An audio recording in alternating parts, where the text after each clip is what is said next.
ሄሎ ጋይስ ዛሬ የምናወራው ስለ ኢንፍሌሽን የሚለው ነገር ወይም ስለ ግሽበት የሚለው ነገር ማለት ነው። ሁሉ ሰው ስለሚፈራው ነገር ማለት ነው።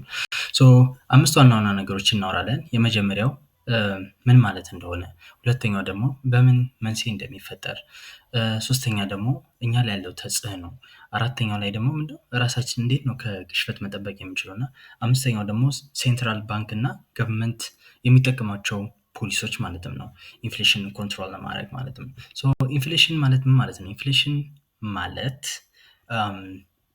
የእቃዎች እና የአገልግሎቶች ዋጋ ከጊዜ ወደ ጊዜ ምን ሲጨምር ማለትም ነው።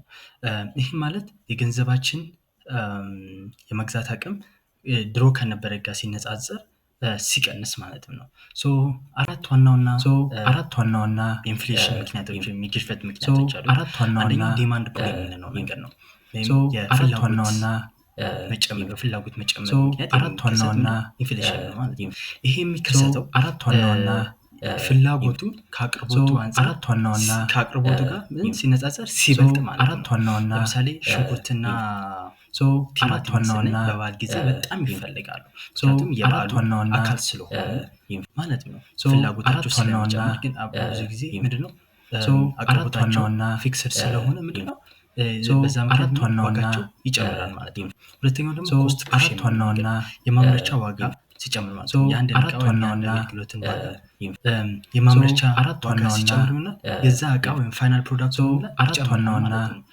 እነዚህ አራት ዋና አንደኛ የደሞዝ መጨመር ሊሆን ይችላል። ሁለተኛው የጥሬ እቃ መጨመር ሊሆን ይችላል። ሶስተኛ ደግሞ ዋና የአቅርቦት ሰንሰለት መረበሽ ሊሆን ይችላል። ለምሳሌ ፊውል በጦርነት ምክንያት ሊሆን ይችላል ወይም በወደብ ምክንያት ዋጋው ሲጨምር የተለያዩ ነገሮችን አፌክት ያደርጋል። የነገሮች ወይም የእቃዎች ዋጋ እንዲጨምር ያደርጋል ማለት ነው። የምግብ ሊሆን ይችላል፣ የቤት ኪራይ ሊሆን ይችላል ወይም የተለያዩ ነገሮች ማለት ነው። ሶስተኛው ሞኔታሪ ኢንፍሌሽን የሚለው ነገር ነው። ሞኔታሪ ኢንፍሌሽን የሚፈጸመው ሴንትራል ባንክ ምን ሲያደርግ ብዙ ገንዘብ ፕሪንት ሲያደርግ ወይም ሲያመርትና ወደ ኢኮኖሚ ሲጨምር ማለት ነው። እና በዛ ምክንያት ኢኮኖሚ ውስጥ ብዙ ገንዘብ ስላለ ምን ይከሰታል? ሞኔታሪ ኢንፍሌሽን ይከሰታል ማለትም ነው። በእነዚህ ሁለት እንትኖች ምሳሌዎችን ማንሳት እንችላለን። አንደኛው ዚምባብዌ፣ ሁለተኛው ደግሞ ጀርመኒ። በዚምባብዌ 2007 እና ጀርመኒ በ1920ዎቹ ማለት ነው ከወርልድ ዋር ዋን በኋላ ማለት ነው ከአንደኛው ጦርነት በኋላ። በእነዚህ ምክንያት ምን ሆናል? በዚህ ጊዜ ምን ሆናል? ገቨርንመንት ስፔንድ የሚያደርግ ወጪያቸውን ለመሸፈን ብለው ምን ያደርጋል? ብዙ ገንዘቦችን ፕሪንት ያደርጋሉ ማለት ነው። በዛ ጊዜ ምን ይሆናል? በዛም ጊዜ ምን ይሆናል? ሃይፐር ኢንፍሌሽን የምንለው ነገር ይፈጠራል ማለት ነው፣ ይከሰታል ማለት ነው። አራተኛው ደግሞ ኢምፖርትድ ኢንፍሌሽን የሚፈጠረው ምን ይሆናል? ከውጪ የሚገቡ እቃዎች ዋጋቸው ሲጨምር ማለት ነው። እነዚህ ዋጋቸው በሚጨምሩበት ምክንያት የተለያዩ ነገሮችን አፌክት ያደርጋሉ ማለት ነው። ኢንዳይሬክት ሊሆን ይችላል፣ ዳይሬክት ሊሆን ይችላል፣ በቀጥታም ያለ ቀጥታ ማለት ነው።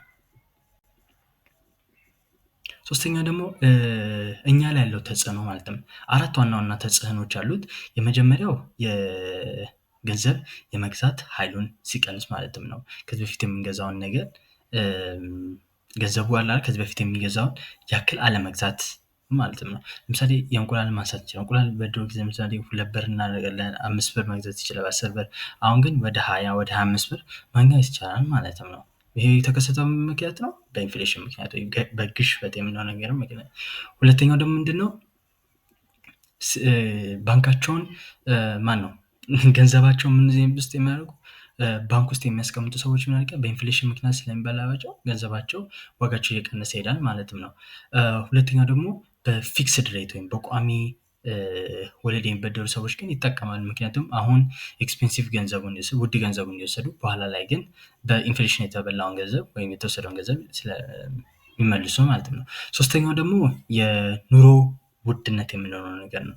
ይሄ ማለት የኑሮ ውድነት በምን ምክንያት የተከሰተው? የገንዘብ የመግዛት ኃይሉ ስለቀነሰ እና ምን ስለተደረገ ነው?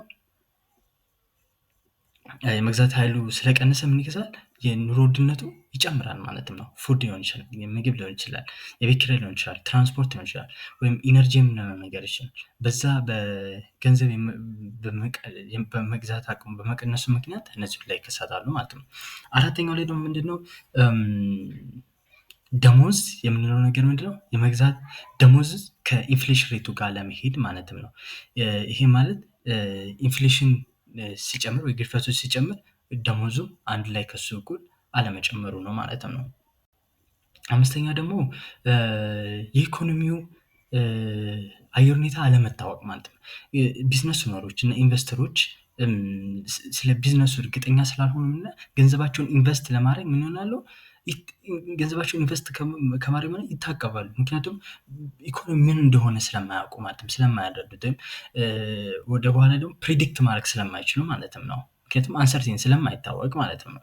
ሶ በዛ ምክንያት ገንዘባቸውን ኢንቨስት አያደርጉም። ኢንቨስት በማያደርጉበት ጊዜ ደግሞ ብዙ ቢዝነሶች መክፈት አይችሉም። ብዙ አዳዲስ ቢዝነሶች ላይ ኢንቨስት አላደረጉም ማለት ደግሞ ሰው አንኢምፕሎይድ ይሆናል ማለት ነው። ሰዎችን ኢምፕሎይ ማድረግ አይችሉም ማለት ነው። ግን ሁልጊዜም ኢንፍሌሽን የምንለው ነገር መጥፎ አይደለም። አንዳንድ ጊዜም ጠቃሚ ነው። ምን ከተደረገ? ኮንትሮል ከተደረገ ማለት ነው። አንኮንትሮልድ ኢንፍሌሽን ነው ቅድም የነገርኳችሁ ሁሉ የከሰተው ማለት ነው። ኮንትሮል ከተደረገ ሞዴሬትድ ከሆነ ግን ኢንፍሌሽን ምን ያደርጋል? ሰዎች ገንዘባቸውን ስፔንድ ያደርጋል፣ ሰዎች እንዲቀጠሩ ያደርጋል፣ አዳዲስ ቢዝነሶች እንዲፈጠሩ ያደርጋል፣ ኢኮኖሚው በአጠቃላይ ኢኮኖሚውን እንዲያድግ ያደርጋል ማለት ነው።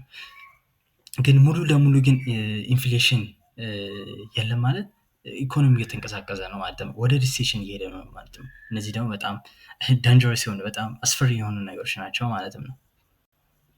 ሶ እንዴት ነው ከዚህ ከሚያስፈራ ነገር አንኮንትሮል ከሆነ የሚያስፈራ ነገር ራሳችንን መጠበቅ የምንችለው ማለት ነው? ሶስት ዋና ዋና ነገሮች አሉ። የመጀመሪያው በጠንካራ ቢሆኑ ንብረቶች ላይ ገንዘባችንን መጠበቅ ማለት ነው። ይህም ማለት ገንዘባችንን በእጃችን ላይ ከመያዝ ወይም ባንክ ውስጥ ከማስቀመጥ ይልቅ በንብረቶች ላይ ኢንቨስት በማድረግ ወይም ሴቭ በማድረግ ማለት ነው። በወርቅ ላይ ሊሆን ይችላል፣ በሪል ስቴት ላይ ሊሆን ይችላል፣ በስቶክ ላይ ሊሆን ይችላል፣ ወይም በገቨርንመንት ቦንድ ላይ ሊሆን ይችላል። በእነዚህ ነገሮች ላይ ገንዘባችንን ማስቀመጥ ማለት ነው። ምክንያቱም እነዚህ ነገሮች ኢንፍሌሽን ፕሩፍ ናቸው ወይም ኢንፍሌሽንን መቋቋም ስለሚችሉ ማለት ነው። ሁለተኛው ደግሞ አዳዲስ ስኪሎች መማር ምንድነው? አዳዲስ የገቢ ማግኛ ዘዴዎችን መፍጠር ማለትም ነው። ሶስተኛ ደግሞ ገንዘባችንን በአግባቡ በመጠቀም በማያስፈልጉ ነገሮች ላይ ገንዘባችንን አለማውጣት፣ በሚያስፈልጉ ነገሮች ላይ ብቻ እና ደግሞ ርካሽ የሆኑ ነገሮችን በመጠቀም ማለትም ነው። በመጨረሻ ደግሞ ምንድነው? ስለ ሁለት ፖሊሲዎች እናወራለን ማለትም ነው።